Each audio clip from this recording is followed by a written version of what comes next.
இலங்கை தமிழ் பெண் மற்றும் 2 பெண்கள் அணிந்திருந்த தங்க தாலி மற்றும் வளையல்கள் ஆகியவற்றை கடத்தல் நகைகள் என்று நினைத்துக் கொண்டு சுங்கத்துறை அதிகாரிகள் பறிமுதலும் செய்துள்ளனர்.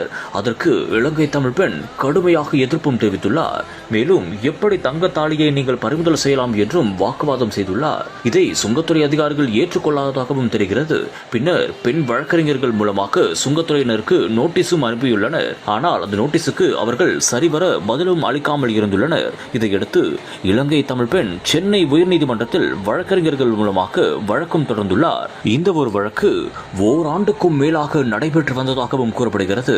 மேலும் புனிதமான தாலியை கடத்தல் தங்கம் என்று பறிமுதல் செய்தது தவறு என்றும் வாதிட்டுள்ளனர். இதையடுத்து 2025 ஆண்டு பிப்ரவரி மாதம் 14ஆம் தேதி நீதிமன்றம் ஓர் உத்தரவையும் அளித்துள்ளது. பெண்களின் தாலி மிகவும் முக்கியமானது. அதை அணிந்து வருவது கடத்தல் அல்ல. MCR Pure Cotton Club, formals and casual shirts.